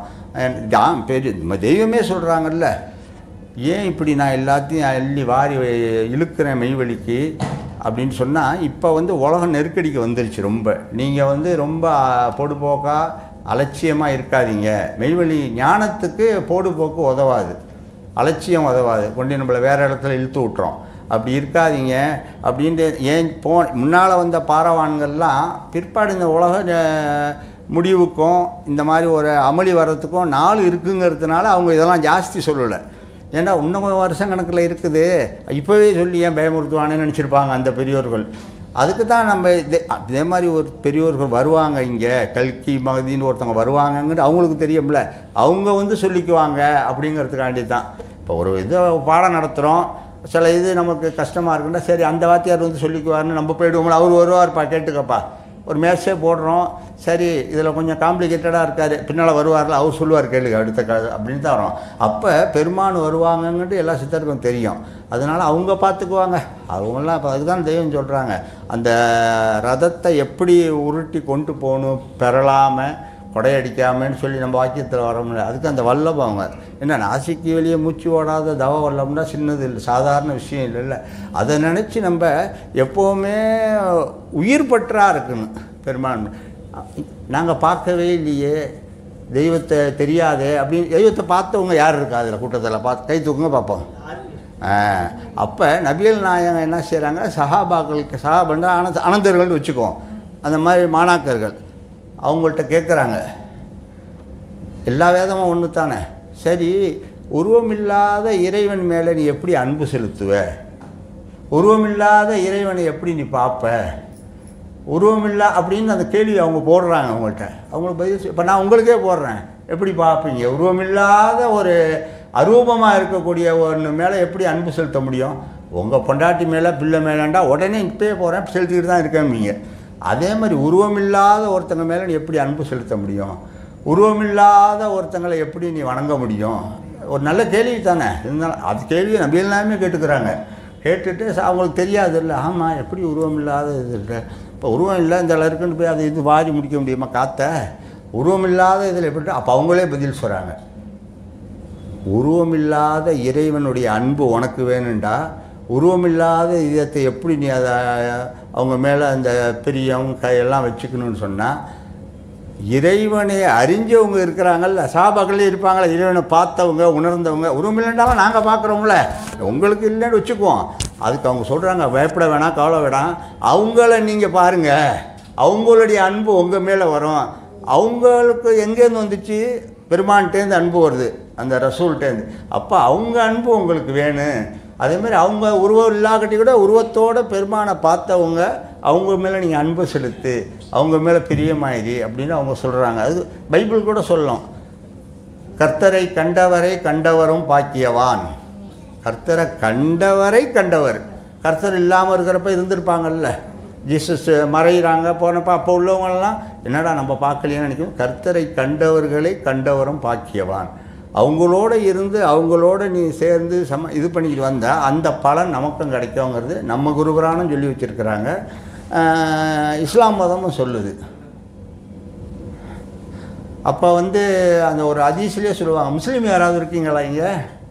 இல்லை, இருந்தால் அவங்களுக்கு தெரியும், இருந்தாலும் இதில் வச்சுக்கிட்டு தெரிஞ்சுக்குவாங்கல்ல, கூன் பில்லாஹி அல்லாவோட இரி, கூன் பில்லாஹி வா இன்னம் தக்கூன் ஃபக்கூன் மா மன்கான பில்லாஹி. அல்லாவோட இரி, உன்னால் முடியலண்டா அல்லாவோட இருக்கிறவங்களோட இரி அப்படின்னு நபிகள் நான் சொல்லிட்டு வச்சுருக்காங்க. ஒரு முக்கியமான ஒரு ஹதீஸ் அது பாருங்கள். அப்போ அவங்களுக்கு தெரியும், இஸ்லாமியர்களாம் தெரியும், அவங்க குழப்பிக்கிட்டு இருப்பாங்க, அல்லாவோட இருக்கிறவங்க இப்போ எங்கே இருக்கிறாங்க, எங்கே போய் தேடுறது, தான் கடைசி நபியாச்சேன்னு அப்படி யோசிப்பாங்க. ஒரு குருவை அண்டணுங்கிற சிந்தனை நம்ம சொன்னால் தான் அவங்களுக்கு வரும். அந்த கிரந்தங்கள்லேயும் இருக்குல்ல, நம்ம தெய்வமே அந்த கிரந்தங்கள்லாம் பார்த்துட்டு தானே குருவை தேட ஆரம்பிச்சிருக்கிறாங்க. அப்படி அந்த மாதிரி அவங்களுக்கு அந்த மாதிரி நீங்கள் அதனால் கவலைப்பட வேண்டியில்லை. நன்மனத்தவர்கள்லாம் பேரே நன்மனத்தவர்னு வச்சாச்சு, சந்ததியருக்கு கூட நன்மனத்தவர்னு சொல்லதில்லை.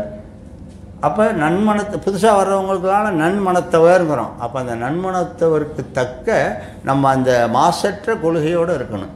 அப்போ தான் ஈசனை காட்டோம்னு அவை பிராட்டியார் சொன்னார்கள், அதில் கூட சொல்லி சொன்னதே திருப்பி திருப்பி வரப்பா பரவாயில்ல பார்த்துங்க. ஒரு சுவையான ஒரு ஸ்வீட்டை கொடுத்தா 1க்கு 2 கூட உள்ளே போவோம் திரட்டாமல்.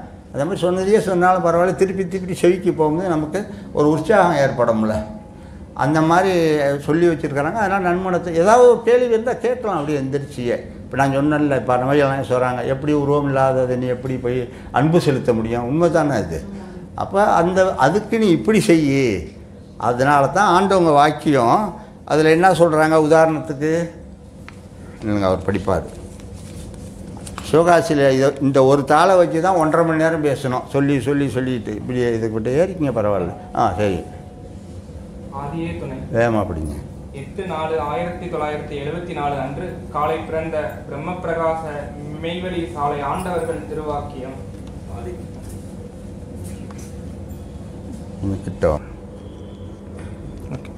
ஆதியே துணை. 8/4/1974 அன்று காலை பிறந்த பிரம்மபிரகாச மெய்வழி சாலை ஆண்டவர்கள் திருவாக்கியம். தம் திருமேனியில் தம் திருவடிகளை காட்டி, மடையனுக்கு இது மட்டும்தான் எம் பாதார விந்தம் என்று தோன்றும். சபையில் இருக்கும் ஆண் பெண் ஜீவப்பிறவியர்களை சுட்டிக்காட்டி, இவர்கள் அனைவரும் எம் பாதார விந்தமே. எம் அங்கங்களாக உள்ள யார் மீதேனும் கோபமுற்று வெறுத்து தூசிக்கிறவன் எம்மையே வெறுத்து தூசிக்கிறவனே. நிதானமாக நான் அப்படி வேண்டாம், இப்படி அப்பப்போ கலட்டிக்கிறேன். அப்போ நம்ம என்ன சாதாரணமாக ஒரு குடும்பத்தில் உட்காந்து பேசிக்குவோம்ல, அப்படி பேசிக்கணும். இன்னமும் மேடைக்கு வந்துட்டோம் அப்படியே இப்படியெல்லாம் நினைக்க வேணாம். யதார்த்தமாக நம்ம பார்த்துக்கோம், பேசிக்கிட்டே போக முடியும். சகஜமாக சாதாரணமாக ரைட்டு. அப்போ என்ன சொன்னார் ஒரு அண்ணவங்க சொல்கிறாங்கல்ல, என்னுடைய அங்கங்கள் அனந்தர்கள் அனந்திகள் அவங்கள தூஷித்தா என்ன அப்போ எப்படி நம்ம இருக்கணுங்கிறது நன்மனத்தோர் ரொம்ப பேர் அப்படி தான் இருக்கிறாங்க. இந்த சந்ததிகளில் தான் சில பேருக்கு குசும்பு இருக்கும். நான் ஓப்பனாக சோரம் பாருங்கள், ஏன்னா எனக்கே தெரியும்ல, பல பேர் நானே கூட்டிங்க அனந்தட்ட இப்படி தான் பேசுவியா நீன்னு எனக்கு கொஞ்சம் யோசிப்பாங்க. எய்த்து பேசுனா நான் எனக்கு தெரியுமே, ஜூமில் யுகத்தாவசெல்லாம் பேசியிருக்கேன்ல, அதனால் இவர்கிட்ட நம்ம ஏமாற்ற முடியாது, சண்டைக்கு வந்துடுவார்னு தெரியும் பல பேருக்கு. சில பேருக்கு இல்லை, பல பேருக்கு. சாலை நம்மளுடைய சபைக்கரசருக்கே தெரியும். அந்த மாதிரி அப்போ அவங்கள தெய்வம் அப்படி சொல்கிறாங்கல்ல, அவங்கள தூஷித்தா என்ன அந்த வார்த்தையை கனமாக நம்ம மனசில் வச்சுக்கணும்.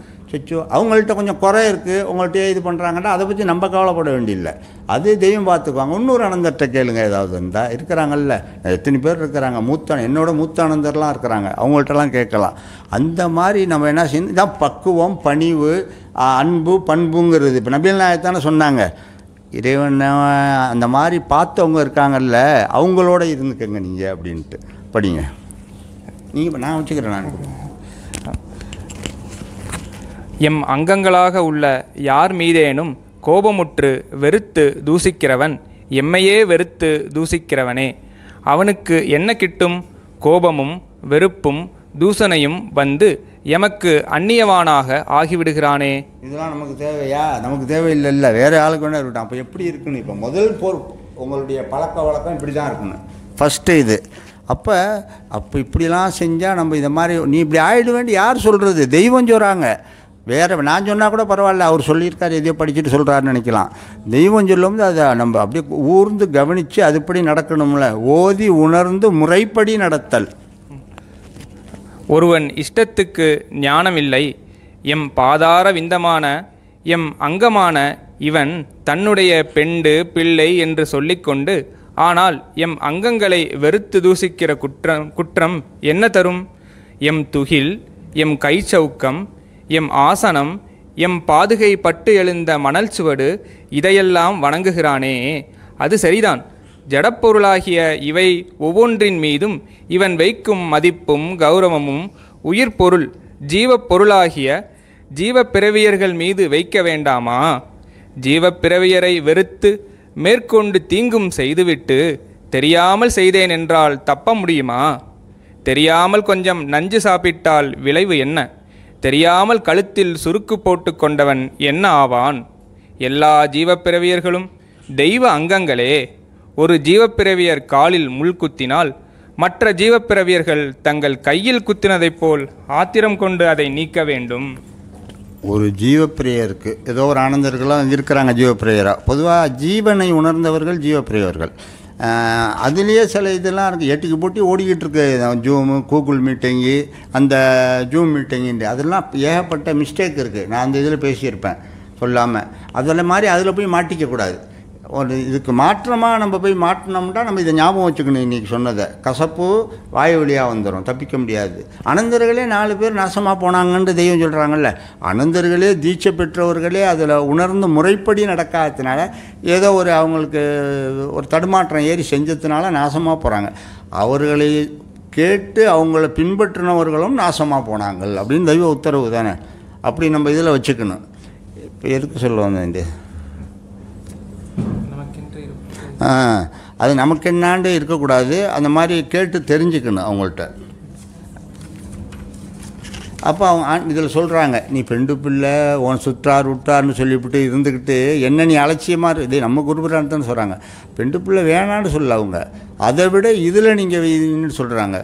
உட்டுறவின் முறையார் சூழ்ந்திருந்தென்ன ஒரு ஜனங்கள் எல்லாரும் பணிந்தென்ன பெற்றாரும் பெண்டிரும் பிள்ளை இருந்தென்ன பேணும் பெரும் செல்வம் ஆணவத்தால் என்ன கத்தன் பிரிந்திடில் செத்த சவமாச்சு கத்தன் பிரிந்திடில் செத்த சவமாச்சு காணாது காணாது கண்டதெல்லாம் போச்சு எத்தனை பேர் நின்று கூக்குரல் இட்டாலும் எட்டாமல் போய்விடும் கட்டை எல்லோ இந்த சூத்திரப்பாவை கயிறற்று வீழும் முன் சுற்ற கயிற்றினை பாரடாதில் சுற்ற கயிற்றினை பாரடா. ஒன்று நாங்களாம் சூச்ச கையில் பார்க்கலையேன்னு சொல்லக்கூடாது. அதுக்கு தான் சொல்லிட்டாங்க, நீங்கள் அனந்தரோட கூட இருங்க. பார்த்தவங்க இருக்காங்கல்ல, காலப்போக்கில் தெய்வம் இப்படி தான் உறுதியோடு இருக்கணும். சட்டையை மாற்றிட்டு வரேன்னு சொல்கிறாங்க, அதுக்கு சாட்சியாக அனந்தர்களே சொல்கிறாங்க. அப்போ நம்ம என்ன செய்யணும், அந்த மாதிரி நினைவு வரோம் சில பேருக்கு. நாங்கள் சூச்ச கயிறை பார்க்கலையே அப்படின்ட்டு. அது இது யாருக்காண்டி பாடுறாரு சித்தர்னா உலக மக்களுக்கு. இன்றைக்கி அது ஒரு 300 வருஷத்துக்கு முந்தி உள்ள பாட்டு. இன்றைக்கி நம்ம அதை பார்த்துட்டு தானே மெய்வெளிக்கு வரோம். ஆஹா, ஒரு பெருமானை பிடிக்கணும், ஒரு குருவை பிடிக்கணும் அப்படிங்கிறதுக்கு தானே இங்கே வரோம். அப்போ நம்ம நூலும் அப்படி தான். மெய்வெளி சாலை அனந்தருக்கும் அந்த சந்ததிக்கும் நன்மனத்திற்காண்டி மட்டும் சொல்லலை, உலக மக்களுக்கு. அப்போ அவங்கள்ட்ட அந்த சில சொல்லுவாங்க, நீ ஜீவனை அறியணும்னு நம்ம பார்த்துருப்போம். நீ உன் ஜீவனை நீ அறியலைண்டா நீ பிறந்த நோக்கம் எதுக்கு, இறைவனை பார்க்கணும் அப்படின்னு தானே நூலில் பார்க்குறீங்க. அப்போ ஒரு ஆசை வரோம்ல, தெய்வமே இப்படி எழுதியிருக்கிறாங்களேன்ட்டு. எழுதுனாங்க எதுக்கு, உலக மக்களுக்கு. அப்போ நீங்கள் பார்க்கணுன்ட்டு உள்ளே வர்றீங்கல்ல, அப்போ உங்களுக்குன்னு ஒரு சட்டம் இருக்குது, இந்த சட்டத்தை ஃபாலோ பண்ணுங்க, இதைப்படி நடந்துக்கங்க அப்படின்ட்டு. உலக மக்களை இழுக்கணும்ல, 18 சாதுரியம் இருக்குன்னு சொன்னோம்ல. ஞானிகள் அவங்களுக்கு இல்லாத அறிவா நமக்கு. அப்படி உலக மக்களுக்காண்டி சொல்லுவாங்க, வீணாயிடக்கூடாது, ஒரு பரமபதத்தை அடையக்கூடிய ஒரு செயலுக்கு வரணும் அவங்க அப்படின்னு பல விஷயம் சொல்லுவாங்க. நான் அந்த பேரானந்தத்தை அனுபவித்தோம், அப்படி இருந்தோம் இப்படி இருந்தோம், அந்த தில்லை அமுதத்தை எனக்கு எடுத்து விட்டிங்க. அதை கேட்டோன்னே அவனுக்கு ஆசை வரும், ஆஹா நம்மளும் போவோம்ப்பா, இந்த மாதிரி பெரிய நமக்கு வரவுலாம் இருக்குது போல இருக்க, ஞானத்துக்கு போனான்ட்டு அப்படி வருவாங்கல்ல. இப்போ சாலைக்கு வந்ததுக்கு அப்புறம் அந்த இவங்களுக்கு அல்லாத சில விஷயம் உலகத்துக்கே இருக்கும். அதுக்கு வேறு முக்கியமான பாயிண்ட்லாம் இருக்குது, அப்புறம் சொல்கிறேன், ஞாபகம் காட்டுங்க. ஒரு ஜீவப்பிறவியர் காலில் முள் குத்தினால் மற்ற ஜீவப்பிறவியர்கள் தங்கள் கையில் குத்தினதைப் போல் ஆத்திரம் கொண்டு அதை நீக்க வேண்டும். இதுக்கு சொல்லத்தான் நான் வந்தேன். இதுக்காண்டி ஒரு சின்ன ஒரு விளக்கம் சொல்லுவான்ட்டு. அப்போ புதுக்கோட்டையில் ஒரு அனந்தர், கீழக்குறிச்சி தானே அது, கீழக்குறிச்சியில் இருக்கிறாரு. நன்மனத்தவரோ சந்ததியோ அல்ல, அவர் மேலே ஒருத்தர் ரொம்ப பிரியமாக இருக்கார். அனந்தர் பார்த்தா சரி, அவங்க சரிப்பான், ஓ இவங்களாம் ஞானமாக இருக்கோம், சாமியா அந்த மாதிரி இதெல்லாம் நம்ம கரெக்டாக இருக்குன்னு அவர் மேலே அன்பாக இருந்துக்கிட்டு இருந்தவர். அந்த அனந்தர்கிட்ட போய் 3வது மனுஷன் ஒருத்தன் சும்மா போய் சண்டை வளர்த்துறான் பஸ்ஸுக்கு நிற்கிறப்ப. அப்போ இவர் நன்மனத்தவரும் இல்லை, சந்ததியும் இல்லை, இவர் எய்த்துக்கிட்டு போகிறாரு அந்த அனந்தருக்காண்டி. நீ எப்படி அவரை பேசலாம் பாருங்கள். இப்போ இந்த வாக்கியம் சொல்கிறாங்க, நம்மளை செய்ய சொல்கிறாங்க, நம்ம சபையில் இல்லாத ஒரு ஆள் செய்யுது, நீ எப்படி அனந்தரை போய் பேசலாம் அப்படின்னு சொல்லிட்டு. அவன் முரடான், அவருக்கே தெரியுது, உள்ளூருக்கார் தானே, அவன்கிட்ட போய் எய்த்தா முரடேன்னு தெரிஞ்ச பயப்பட்டாரா? ஒரு தலப்பா சிவப்பு தலப்பாட்ட போய் நீ சண்டை வளர்த்தா நான் விடமாட்டேன்னு அவர் உள்ளத்தில் எழுந்துடுச்சு. அந்த மாதிரி ஒரு சூழ்நிலை உருவானதுக்கு அப்புறம் அவர் அப்புறம் இறந்துடுறாருன்னு வச்சுக்குவோம். நம்ம பொதுவாக உலகத்தில் இறந்துட்டான்னு சொல்லுவோம்ல. அப்புறம் இந்த இவர் யாருக்காண்டி உதவி செஞ்சார், அவரை பார்த்துடுறாரு. ஆஹா, என்னடா நம்ம போய் இவரை பார்த்துட்டோமே, வெளி உலகத்து ஆள், என்ன ஆகும், தீட்டாயிடுமோ அப்படி இப்படின்னு பயந்துக்கிட்டு ஆண்டவங்கள்ட்ட சொல்கிறாரு, தெய்வமே இந்த மாதிரி என்னை ஒருத்தன் காப்பாற்றினார், இந்த மாதிரி ஒருத்தர் சண்டை வளர்த்தான் காப்பாற்றினார் அப்படின்னோடனே அவருக்கு இந்த மாதிரி இது ஆனப்போ நான் பார்த்துட்டேன் அப்படின்னு. அவன் அப்போவே என்கிட்ட வந்துட்டான்டா. அவனுக்கு 40ஆம் நாள் நம்ம சன்னிதானத்தில் கொண்டாடுங்கன்னு இருக்காங்க. அப்போ நீங்கள்லாம் எப்படி ஆகுவீங்க? இதே கிடையாது அவருக்கு, நம்ம சபைக்கும் அவருக்கு சம்மந்தம் இல்லை. ஒரு சிவப்பு தலப்பா மேலே வச்சுருந்த பற்று அது இப்போ படித்தார்ல, நீ ஏமே என்னுடைய அங்கத்தை நீ தூஷணை பண்ணால் என்ன பண்ணதான் சமம், அவங்கள்ட்ட எய்த்து பேசுனா என்ன அப்படி தான் நம்ம இருக்குன்னு. சும்மா மேவெளிக்கு வந்துட்டோம் தலப்பா கட்டிக்கிட்டு பண்பும் பணிவும் இல்லைன்னா ஞானம் கிடையாது, பணிஞ்சு தானே இருக்குன்னு. அப்போ இதெல்லாம் ஒரு செல்வங்கவுண்டரை கேளுங்க, நான் சுருக்கி சொல்லிட்டேன் அந்த கதையை, அவர் விரிவாக சொல்லுவார், அவருக்கு தான் நல்லா தெரியும் என்னை விட. அப்போ இதெல்லாம் சொல்லிக்கிட்டு தான் நேரம் ஆகிடும்ல, விரிவாக சொன்னேன், எனக்கும் தெரியும், அதெல்லாம் விரிவாக சொல்லாமல் சுருக்கி சொல்லிக்கிட்டேன். அப்படி அதே மாதிரி இன்னொரு விஷயமா இருந்தது இல்லை, இந்த மாதிரி அனந்தருக்கு உதவி செஞ்சது. ஆமாம், புதுக்கோட்டையில் அந்த மாதிரி ஒரு சம்பவம் நடந்துச்சு. அப்போ தெய்வம் என்ன சொல்கிறாங்க, அவர் சாலைக்கு வந்ததில்லை, ஒரு அனந்தருக்கு ஒரு கேடு வரக்கூடாது, கஷ்டம் வரக்கூடாது, அவர் ஆகக்கூடாது, நோவினியை ஆகக்கூடாதுன்னு சொல்லி அந்த ஆளுக்கு அப்படி நினச்சார்ல அவர். அதுக்காண்டி 40ஆம் நாளையும் சன்னிதானத்தில் கொண்டாடுங்கண்டாக்கா என்ன சாதாரண விஷயமா? இப்போ அப்போ எதுக்காண்டி அதை சொல்கிறாங்க? என்னுடைய பிள்ளை ஆண்டவர்களுடைய சாட்சாத் நேரடி சிஷியர்கள் தானே மாணாக்கர்கள், அன்பாக உள்ளவங்க பண்பாக உள்ளவங்க. அப்படி தான் நினைப்பா. ஒரு ராஜா இருக்கான், ராஜா விட்டு பிள்ளையை நீங்கள் காப்பாற்றினா உங்களை ராஜாவுக்கு தூக்கிட்டு போய் என்ன சன்மானம் வேண்டாம் கொடுப்பா பாருங்க உலகத்திலேயே. அப்போ இது பரமபதத்துக்கு நம்ம ஏற்றி வைக்கக்கூடிய சிவராஜர், அவங்களுடைய பிள்ளைக்கு நீங்கள் ஒரு உதவி செய்கிறீங்க போது அப்போ என்னென்ன செய்வாங்க, சொல்லாமலேயே செய்வாங்க, வெளி உலகத்திலேயே சொல்லிவிட்டு செய்யணும். அப்போ சொல்லாமல் செஞ்சது இது பாருங்கள். இவர் போய் பயந்துக்கிட்டு சொல்ல போய் அவன் அப்போவே அவன் என்கிட்ட வந்துட்டான்டா, நீ 40 இப்படி கொண்டாடுங்கண்டா எப்பேர் அப்படி அந்த மாதிரி. நம்ம அதனால் பயப்பட வேண்டியில்லை. நம்ம இந்த அரியில் சந்ததிகள்லாம் பார்த்துருப்பாங்க, சந்ததிகள் எல்லாரும் பார்க்க மாட்டாங்க, நம்ம அனந்தர்கள்லாம் எல்லாம் தெரிஞ்சு வச்சுருக்காங்க. எதை தெரிஞ்சான்னு இப்போ இந்த அக்கா படித்தாங்கல்ல, நீ உபதேசம் முடி என்னத்தான் வாங்கிட போகிற, கண்ணு காது மூக்கு அதில் இப்ளீஸ் இருக்குன்னு வேறு தாத்தா பயமாக இருக்கணும், ஐயோ இப்ளீஸா நல்லா கழுவுடா அப்படின்ட்டு. அப்போ அந்த மாதிரி உள்ளதை என்னத்தை தெரிஞ்சுக்கிட்டு போகிற, என்ன செய்ய முடியாத வச்சு பெருமானுடைய அன்பும் கருணையும் தான் நம்மளை தூக்கி விடும். அந்த அது நூல் விளங்கிறதுக்காண்டியும் அவங்க வல்லமையை தெரிஞ்சுக்கிட்டோங்கிறதுக்காண்டி தீட்சா கொடுக்குறாங்க. எனக்கு தெரியும்ல தீட்சை என்னான்னு சொல்லிட்டு. அப்போ நம்ம யார் மேலே பிரியம் வைக்கணும்? இப்போ தெய்வம் இருந்தாங்கன்னா நானே அழைச்சிட்டு போவேன், இவ்வளோ ரொம்ப விசேஷமாக இருக்கிறாருங்க தெய்வமேன்னு பணிவாக சொல்லுவோம்ல. இப்போ நீங்கள் அதுக்கு கவலைப்படாமல் தெய்வம் சொல்லிட்டு போயிருக்கிறாங்கல்ல. நான் இந்த சபை எவ்வளோ பெரிய சபையை உண்டாக்கிட்டு சும்மா அப்படியே விட்டுட்டு போவாங்களா? நிருபர் கேட்கும்போது என்ன சொல்கிறாங்க, ஐயா உங்களுக்கு அப்புறம் யார் நடத்துவா, யாமே நடத்துவோம். அப்போ அவங்க தவத்தில் இருக்காங்க, நிருபருக்கு தெரியுது அவங்க தான் தவத்தில் இருக்கிறாங்களா, அவனுக்கு விளங்காதில்லை, மறைஞ்சிட்டாங்க, இனிமேல் எங்கே வரப்போகிறாங்கன்னு நினச்சிருப்பாங்க அப்படின்ட்டு. பல பேர் அவன் பார்த்துருக்கான்ல, அதுக்காண்டி அவன் கேட்குறான். அப்போ யாமே நடத்துவோம் அப்படின்னு, உங்களுக்கு அப்புறம் யாருங்க நடத்துவா, யாமே நடத்துவோம். பெரியவருக்கு விளங்கலை போல இருக்குது, நிருபர் தானே, பெரியவருக்கு விளங்கலை, ஐயா உங்கள் காலத்துக்கு அப்புறம் யார் நடத்துவான், யாமே நடத்துவோம். அப்போ அந்த ஒரு வார்த்தையை வச்சுக்கிட்டு நீங்களாம் சந்தேகம். பெரியோர்கள் வார்த்தை சாதாரண விஷயம் இல்லைல்ல. இப்போ அவங்க ஒரு இதை சொல்லி அதை பார் அப்படின்னா அது நடக்கும் அப்படியே. இந்த ஜீசஸ் சொன்னார்னு கூட சொல்லியிருப்பேன், எங்கேயோ ஒரு குழந்தை உடம்பு இல்லாமல் இருக்குது, அவர் இங்கே இருக்கிறாரு, நீ போ உன் விசுவாசம் உன் பிள்ளையை காப்பாற்றோன்ட்டு. அவர் நேராக போயெல்லாம் சொல்லலை. அப்போனால் பிள்ளை வீட்டில் எந்திரிச்சு உக்காந்துருது. அப்போ பெரியோர்களுடைய வாக்கு இருக்கிறதுல சாதாரண வாக்கு இல்லை, அது நம்ம வாக்கையே உயர்வாக சொல்லுவாங்க செல்வாக்குண்டு. அப்போ ஞானிகளுடைய வாக்கு அந்த ஈஸ்வரனே நம்மளுக்கு எடுத்து உதிக்கிறது பொண்ணு வாக்கு. அந்த மாதிரி நம்ம அதுக்கு தான் இந்த இதில் அவ்வளோ எழுதிட்டாங்க. இப்போ உள்ள காலகட்டத்தில் இந்த தாள்லாம் வரோம் உங்களுக்கு கைக்கு, திருப்பி திருப்பி படித்து பாருங்கள். அப்போ தான் நம்ம ஏன்டா மெய்வழி அந்த அந்த கிரந்தத்தை எடுங்க, அதில் அந்த 3:2 தீர்க்க தரிசனம் எல்லாருக்கும் தெரிஞ்சது தான். திருப்பி படிக்கும் தானே உங்களுக்கு ஆஹா, திருப்பி திருப்பி செய்யும்போது தான் பாடி பாடி நாட நாட பாடி பாடி நாட நாட பசுமை திரையரும் அப்படி கொண்டு வரணும். அந்தாங்க அவர் படிப்பார், ஒரு தீர்க்க தரிசனம் தெரிஞ்சது தான். அர்த்தம் சில பேருக்கு அர்த்தம் தெரியாமல் ஏனோ தானோன்னு இருப்பாங்க, அவங்களும் தெரிஞ்சுக்கிட்டோம். ஆதியே துணை. திபேத் கபாலி பாஷையின் டஸ்ஜியான் வேதம் என்ற இரகசிய கிரந்தம் மீட்பர் பிறந்து எழும்பி தீர்ப்பு நடத்தும் பூமிக்கு வந்துவிட்டார்கள். அழிந்து பட்டு போகும் கூட்டத்திலிருந்து அளிக்கப்படாத தீர்ப்பு தமது பூமிக்கு ஒரு சில மனுவை பொறுக்கி எடுத்துக்கொண்டார்கள்.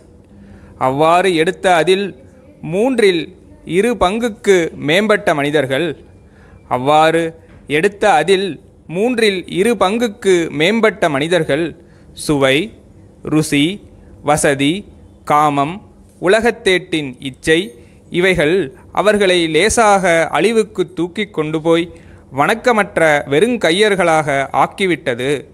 மீதமுள்ள ஒரு சிறு கூட்டமான ஒரு பகுதியரே தவகணமுடைய மீட்புக்குடையவர்களாயிருந்து வருங்கால யுகவித்துக்கு இருக்கின்றார்கள்.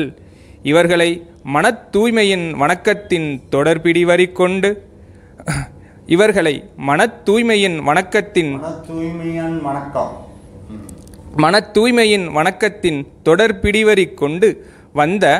வர இருக்கும் நெருங்கிய நேரமாகிவிட்ட துருவங்கள் அசைத்து குலுக்கி பிடுங்கி வைக்கப்பெறும் நேரத்திலே இவர்களை மட்டும் அசைவுக்கு விட்டிடாது ஒளித்து மறைத்து விதை முதலுக்கென்று வைக்கப்பெறும். அப்போ இப்போ 3/2 பங்கு வீணாக போய்டும்ட்டாங்க. யார்? கோயம்புத்தூரில் உள்ளவங்களோ திருச்சியில் உள்ளவங்களோ கீழக்குறிச்சி பக்கத்துலேயே நம்ம சாலையை ஒட்டி இருக்காங்களா? அவங்க இல்லை, சாலைக்கு வந்தவங்க தான் வெளி உலகத்துலேருந்து மக்களை தேர்ந்தெடுத்து மெய்வெளிச்சாலையில் கொண்டாந்து வச்சாங்க. அந்த வச்சிருக்கிற மக்களில் 3/2 பங்கு அம்போ. இப்படி சொன்னால் தான் நல்லா, ஐயோ அம்போவா அங்கே ஆகிடக்கூடாதுன்னு, அது அம்போண்டு அதில் வராது, வீணாக போய்ட்டு இப்போ படித்தார்ல வணக்க வழிபாடெல்லாம் இழந்துட்டாங்க அப்படின்னு சொல்லிட்டு. அப்போ நம்ம என்ன இருக்குன்னு இன்றைக்கி வரைக்கும் ஏதோ சூது வாது கபடம் அப்படி இப்படி இருந்தால் கூட என்ன நெருங்கிடுச்சு நாள்.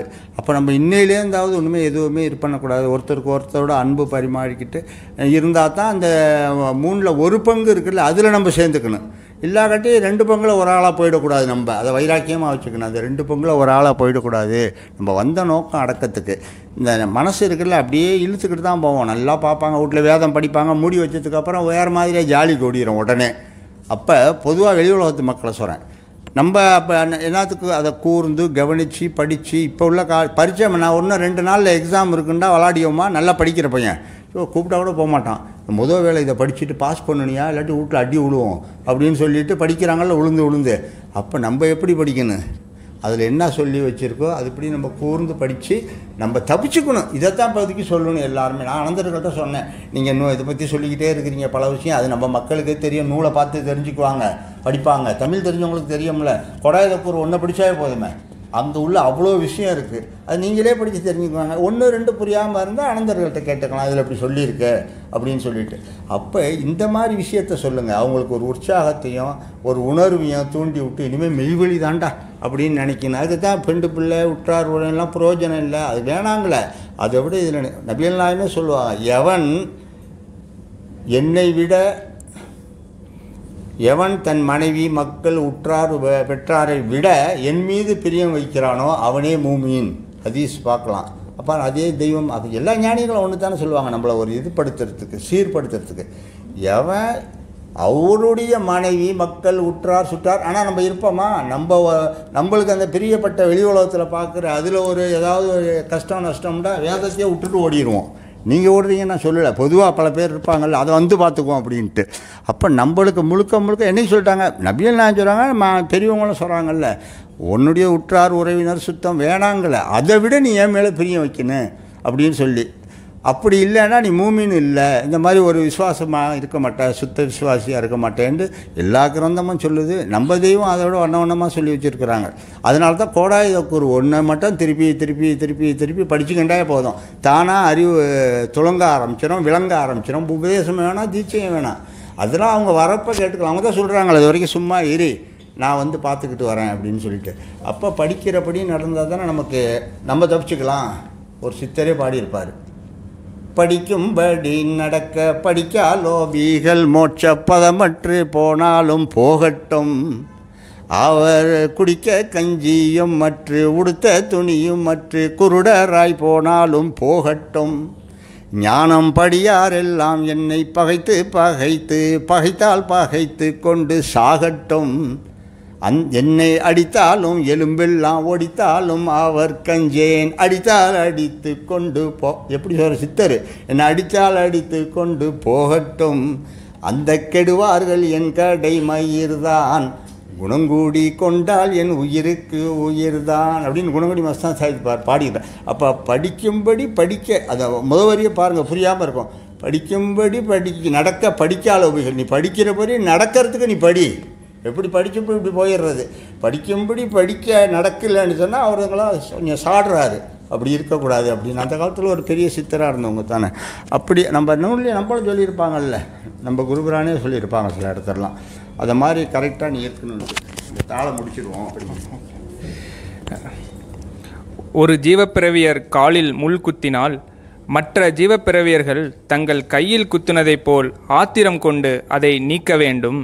நமக்கென்ன என்று இருப்போர்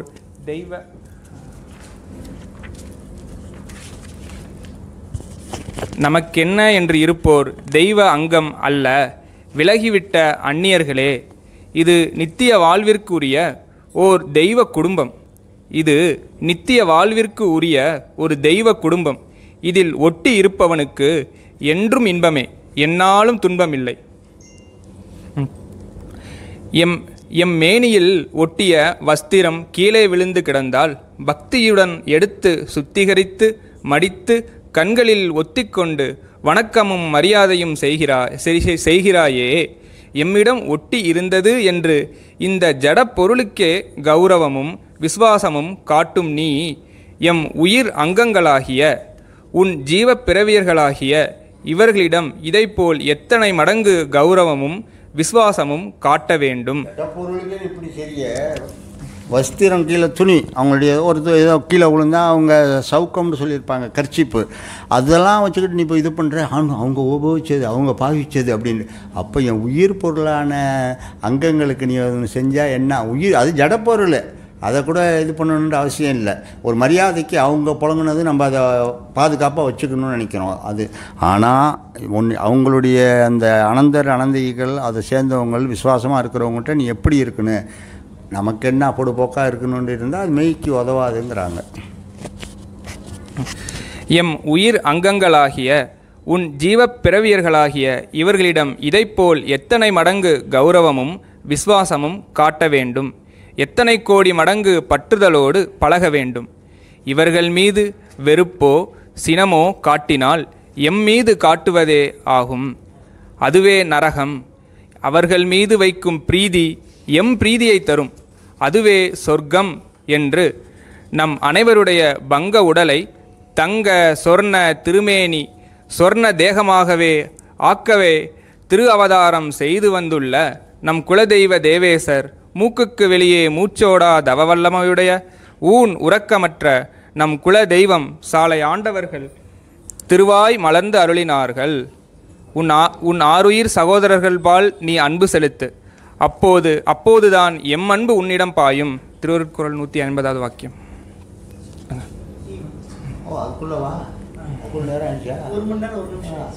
இது போட்டுக்கணுமா அப்பப்போ?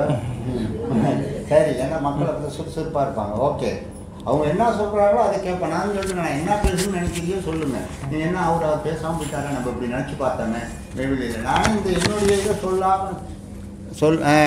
நான் சொல்லாமல் இதை ஸ்டார்ட் பண்ணிவிடுவோன்னு தான் நினச்சேன். அப்புறம் அந்த அக்கா சொல்லுங்கள் அப்படின்ட்டாங்க. அவங்களுடைய எல்லாரும் சிவகாசிலையும் அப்படி தான் பிடிச்சிக்கிட்டாங்க. நான் ஈஸியாக அதெல்லாம் சொல்லலை எடுத்தோன்னே. அதில் ஒரு 1/2 மணி நேரம் ஓடிடும். அதுக்காண்டி பண்ண அவங்க விடல எவ்வளோ. அப்போ நீங்கள் சோர்ந்துட மாட்டீங்கன்னா அதெல்லாம் கோரஸாக சொல்லிச்சு. அதெல்லாம் சொல்ல மாட்டோம். நீங்கள் பசிக்கவே இல்லை, நீங்கள் பேசிக்கிட்டே நீங்கள் அதே போயிடுச்சுண்டு. அப்படி விசுவாசமாக இருக்கணும் எல்லாரும். நம்ம விரதம் இருக்கிறது இல்லையா, ஒரு நாள் காலையில் இஸ்லாமியர்கள் பாருங்கள், காலையில் 4 மணிக்கு பசியாறிட்டு மாலையில் 6க்கு தான், அதுவும் கொஞ்சமாக தான் பசியாறணும். பசியாறிட்டு தண்ணியை குடித்து திறப்பாங்கன்னா அந்த பெரியோர் பழக்கி வச்சுட்டாங்க அப்படி. அப்போ ஏன்னா நம்மளுக்கு ஞானத்துக்கு அது நல்லது. அதனால தான் ஞானத்துக்கு நல்லதுங்கிறதுக்காண்டி தான் அந்த உணவை தெய்வமே சொல்கிறாங்கல்ல, உண்டுறங்கும் ஊனக்கண் காணாத பஞ்சாச்சரமே. அப்போ உங்கிறது உறங்கிறது அவங்களால காண இதே குறியா. உங்க வேணாங்களே உறங்க வேணாங்களே அதே குறியில் நினைவு இருக்கும்ல, நினைவு அதே குறியாக இருக்கும். சும்மா ஒரு ஒப்புக்கு ஃபார்மாலிட்டிக்கு இதை செஞ்சுட்டு ஓடுறது அப்படி இருந்தால் தப்பிக்க முடியாது. உண்டுறங்கும் ஊனக்கண் காணாத பஞ்சாச்சரமே, உள்ஞான கண் கொண்டது எங்கள் பஞ்சாச்சரமே அப்படின்னு சொல்லி வச்சுருக்கிறாங்கல்ல. அந்த மாதிரி நீங்கள் செஞ்சுக்கணும்.